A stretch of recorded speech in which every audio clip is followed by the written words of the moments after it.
Welcome back, ladies and gentlemen. Welcome back to a brand new spoiler review. Our last week, our eighth and final week, talking HBO Euphoria. If you're new to the channel, please subscribe, ring the bell. I've been talking Euphoria each and every Monday morning. So if you're new to the channel, please subscribe, ring the bell.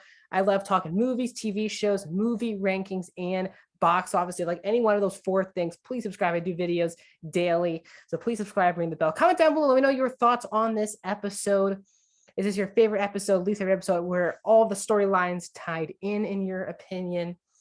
And what are your predictions? Are you excited for season 3? Do you think this is where the show should end? I'd love to hear your thoughts in the comment section down below. And the best way to support the channel, other than subscribing, is liking the video. The thumbs up button helps the algorithm out so more people can watch these videos. So please, please, please, even if you're going to check out soon, please, please, please like the video. That really supports me and the channel itself. So let's talk about Euphoria. So you already know my thoughts if you watch the channel. If you're not, this is my favorite show on TV right now. It is, for me, the best show I've seen the last couple years. Said that's about season 1. I actually believe season 2 is an improvement over season 1. And this episode has a lot of challenges. I know a lot of people have been complaining. The one thing, I guess, people really unanimously love the episode, but people have been complaining that not every storyline was done in the best way or given the best or given enough screen time. And that's why I think the beauty of this show is that, yes, there's so many characters. I think Levinson does a genius job getting all the characters the right screen time. But what I take the point of view of that this is not the last episode ever of Euphoria. And I think if this was the last episode ever, sure, they had one scene. Maddie and Cassie have a sequence. Kat is like forgotten about in the episode. I can tell how people can be mad if this was the last ever episode of the show, but it's not, because they leave a lot open for next year. And I think a lot of people expect closure of seasons, but when you're already given a season 3 and the characters, yes, there's a lot of conclusions, a lot of wrap ups, but a lot of continuations that we're going to find in season 3. So overall, I love the episode, but let's break down a couple of the storylines. So I say we'll get to Rue and Lexi last because they're kind of the main two. Let's actually start where we ended last week, which is where Cassie was at the door. We knew that she's going to basically blow up Lexi's play. And she does that to an extent. She comes on stage. She's making fun of it, saying how embarrassing it is for everyone to make, the play about her. All of these different things. She makes Lexi get on stage and, completely embarrasses Lexi. And you're so nervous because, again, I feel like I would be Lexi in the show and I would feel extremely nervous if this was happening to me. Lexi's like, don't do this on stage, and the mom comes on stage. It's a total mess. And then the play continues, and then the person who plays Cassie does that scene from the first season on the the wheel and stuff, and you're like, on the carousel, you're like, oh my god, this is not a good moment for Cassie at all. So Cassie starts freaking out, and then everyone's just chanting stuff at her like she wants to be the villain, and everyone's like booing her and stuff. And then Maddie just goes off on her in a couple tangents in the crowd. Cassie tries to like disrupt the play, and Maddie has like the best line of the whole show. She's like, this what needs to be put down. And then she takes her shoes off and runs on stage, slaps her. They're fighting all over the place. They run out to the hallway, chasing her down. And Maddie chucks her into, shoves her into the wall. Really fun moment. And I think for a lot of us who are completely on the team Maddie side, like I am, cool to have her Cassie get her comeuppance in this episode where she's completely embarrassed herself, even more than Lexi, definitely more than Lexi, and then gets herself beat up a little bit by Maddie. I thought it was really funny. And then you get to that last scene with all of them in the bathroom together, and Cassie's like, I did this, and Nate kind of just broke up with me, right before I walked out here. And Maddie kind of said that was just the beginning.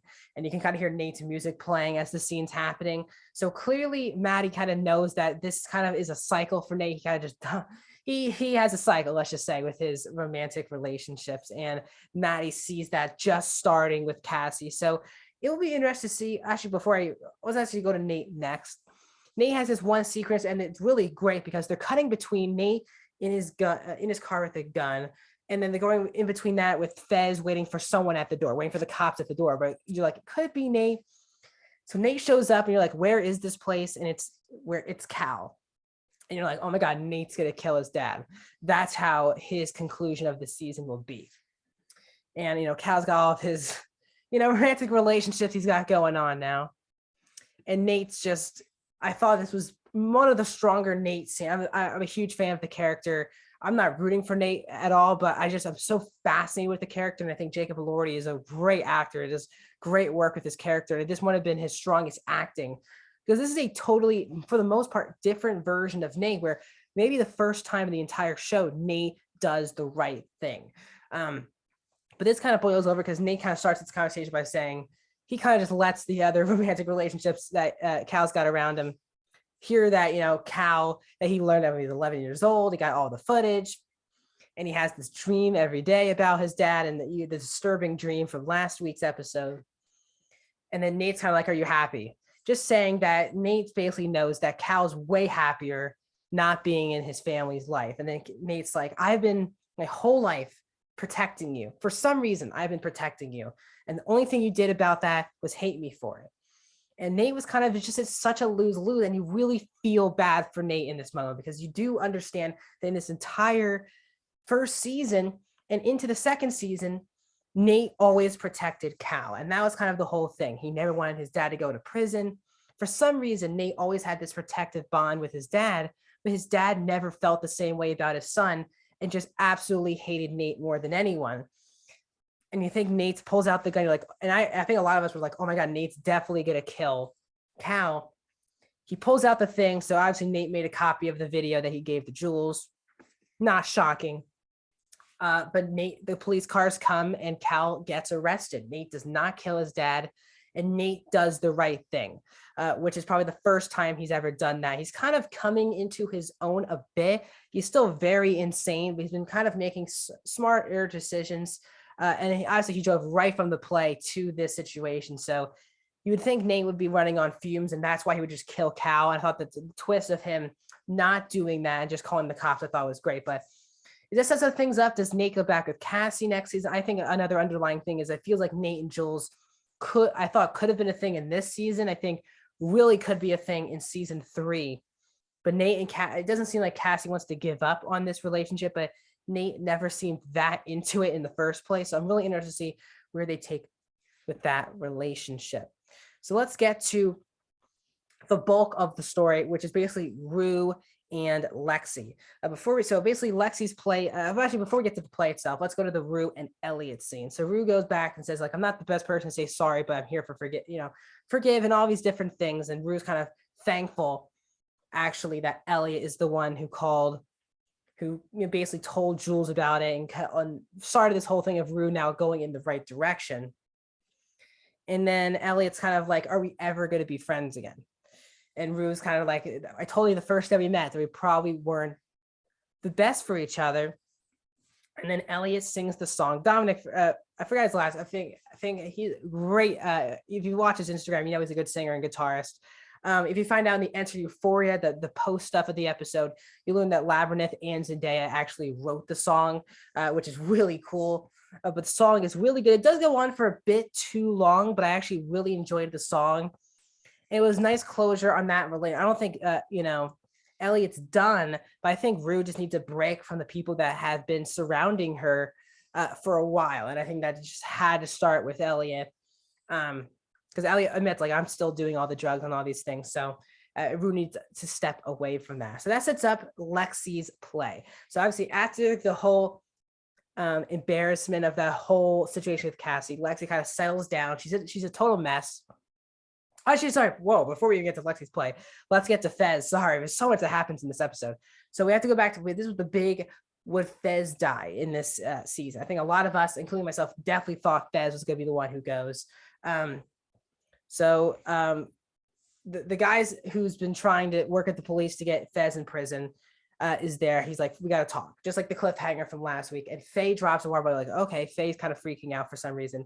Faye's not been a strong character, in my opinion, but Faye really came into her own this episode because she says, quiet, don't tell him anything. And to Fez, and you're like, and I clapped. I was like, yes, Faye, good for you. But Ashtray kills the guy. And Fez quickly like slaps him and was like, I have to take the fall for this because I need to give Ash the life that I just never had. But Ash is very defiant. The cops come in. Ashtray locks himself in the bathroom with all of the guns. He starts shooting. A cop even comes in. He fakes being dead, shoots a cop, probably kills him. And then Ashtray is killed in front of Fez. So it looks like Fez and Faye are going to go to prison because Fez's fingerprints are now all over the knife, and he's got blood all over his hands. So Fez is probably going to go to prison. And I think a lot of people wanted to see what Lexi's reaction to this part was. And you don't have to get everything done this season. A lot of people know because you're not going to get this show for probably another year, 2 years. But you need to save stuff for next season. You can't just put it all in this episode. It's finales in TV are one of the toughest things to accomplish because you're trying to wrap things up, also leave the door open for stuff. And I think Lexi's reaction to this will be one of the bigger plot points of the next season. But let's get to, which is a very sad death because Ash is just, a kid, obviously. And he never wanted Fez to go down for it. And you're very sad because Fez had to basically watch his brother die. And it was very emotional. But let's get to the Lexi's play part of it. Lexi's embarrassed, but she comes on and Rue starts the, before this happens, they show the Rue's at the play, and they come back to the play version and the real version of Rue's speech about her dad. And then which leads to Lexi kind of thinking about her dad basically being taken away from her as well. And then so they come back and Rue starts a Lexi chant in the auditorium, which was really amazing. Because the Rue Lexi stuff I thought was kind of underdeveloped as it should have been in the first season. They were friends, but as they explained in this season, Lexi kind of took her distance away from Rue the more Rue went down that rabbit hole of drugs. And you can really see why their friendship is so crucial for Rue. And they kind of explain that really in this episode the best. So she comes back, they're all chanting her, and Lexi wants to keep going with the play. And then we get a scene where we think is before the play, but probably, we thought it was after the play, but it's before the play. And it's Rue calling Lexi saying, I really love the play and I would love just to hang out and come over. And they have probably the best scene of the episode from an acting dialogue point of view, which is Rue and Lexi basically talking about how Rue has not learned how to handle her father's death. And Lexi has. She's kind of moved on and kind of figured out what to do to cope with it, but Rue hasn't. And their friendship is so going to be really crucial moving forward because Lexi, while yes, she's an observer, she's not very talkative, she really is always there for Rue.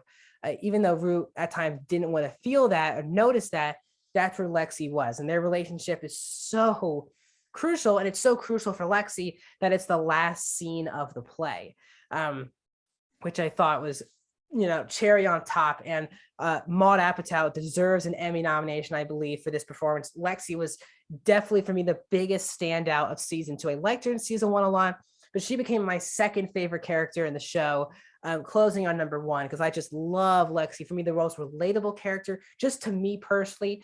I'm not the most talkative person. I'm very much an observer as well, and getting that perspective shown on screen, I think, is really crucial. Doesn't matter if she's a girl or a guy. I think Maude Apatow did an amazing, authentic job showing this character, especially in this season. And I absolutely loved her. And I think Maude Apatow deserves a lot of credit, especially these last 2 episodes. So they get this big emotional scene. And the whole thing is that Rue needs hope. And Rue finally saw herself in a good light. She watched the play and didn't see the terror, didn't see the drug addict. She just saw the good in her that Lexi really showed. Even though she showed Rue being emotional in her speech and being vulnerable to Lexi, those were still good moments compared to the bad moments. And Rue finally saw herself in a good light, in a positive Rue moment. And Rue kind of crying, understanding that she's a good person. That's been tough for her to believe in. But then we get the big part where Rue and Jules meet up. And Jules is like, no matter what, I love you, I miss you, and all these things. And Rue basically just kisses her on the head and leaves. She's basically giving her respect that she still loves Jules, but Rue again needs a break to focus on herself. And that's what Zendaya explains. She chose herself moving forward. So Rue says that she was clean for the rest of the school year. And we end the season 2 on that. I absolutely love the show. Sorry, it's a lot to break down this episode. A lot to leave open now. Where do we go next? Rue, are we now out of high school? What are the different situations going on? I'm really fascinated to see what happens next in the show. Normally, I would assume, just because of how busy Zendaya is going to be, I would assume probably early 2024 would be my best. This is no report, obviously.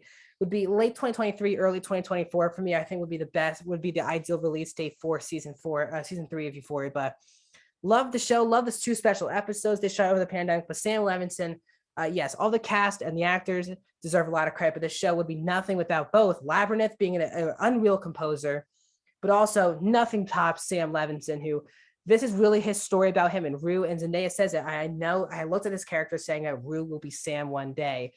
And Sam Levinson's an absolute genius from a writing point of view, a direction point of view. And that's why this show for me is pure genius. So I love Euphoria. I love talking about it with you guys for the last 8 weeks on the channel. So please like this video, subscribe, ring the bell. More reviews are coming. My box office breakdown show will be today, tomorrow, season 2 review with Righteous Gemstones, Wednesday, Netflix movie review, Thursday, the Batman review, Friday, the After Party season 1 review. So all these things are coming out every day on the channel. So please subscribe, ring the bell. I'll see you guys soon.